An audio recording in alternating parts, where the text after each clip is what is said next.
Excellencies, ladies and gentlemen, I thank the Korea Maritime Institute for inviting me to speak at today's Arctic Policy Forum on Singapore's Arctic policy and role as an Arctic Council observer state. I would like to firstly apologize that I'm not able to join you in person, but nevertheless, I hope that you will have fruitful discussions. Now let me talk about Singapore's interest in the Arctic. Like the Republic of Korea, 2023 marks the 10th anniversary of Singapore's observership at the Arctic Council. But our engagement with the Arctic actually began in 2009, when we decided that it was important to be plugged into developments in the Arctic.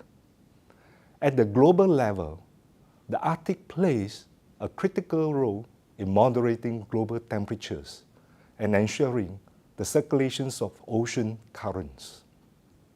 Disruptions to the Arctic can therefore upset the balance of global, regional, and local ecosystems with far-reaching consequences in places like Asia. The effects of climate change on the Arctic are well documented. Over the last 40 years, annual Arctic September sea ice has shrunk by 12.3 per decade. In the last 10 years alone, in other words, during our term as an Arctic Council observer state, the pace of ice loss in the Arctic has tripled. The Arctic is now warming nearly 4 times faster than the global average.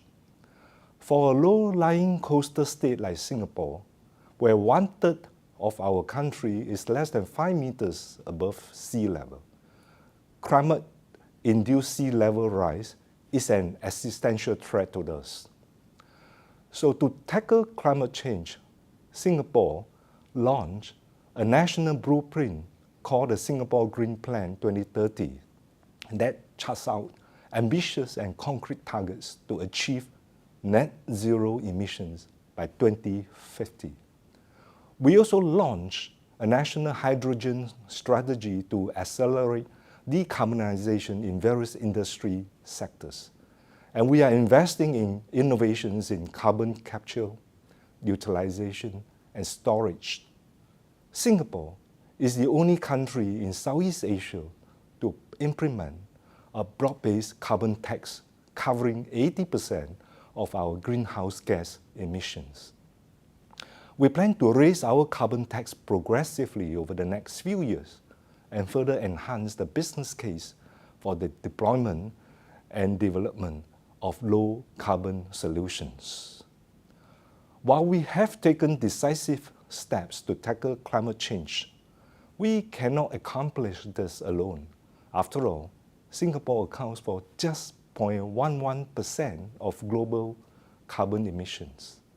We therefore make it a priority to work with and support multinational and multilateral forums like the Arctic Council, as well as country-led initiatives like the Arctic Partnership Week organized by the Republic of Korea to find actionable and sustainable solutions to our shared climate challenges.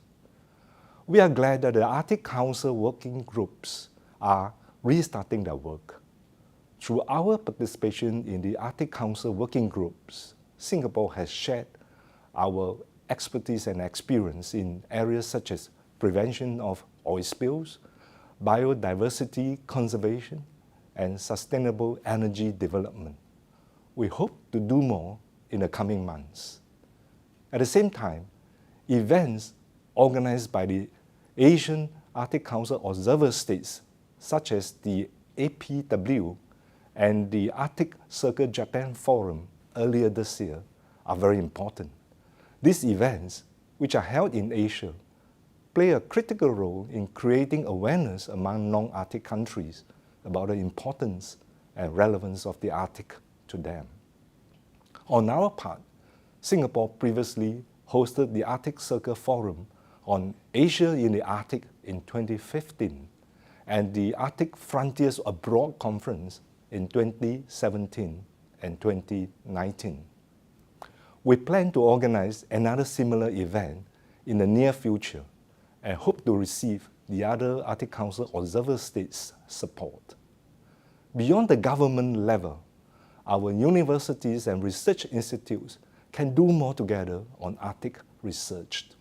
For example, in September this year, the National University of Singapore's Center of International Law and the Arctic University of Norway's Norwegian Center for the Law of the Sea signed an MOU to promote joint research and development on critically important topics to the Arctic, such as the law of the sea, international environment law, climate change, and sustainable development.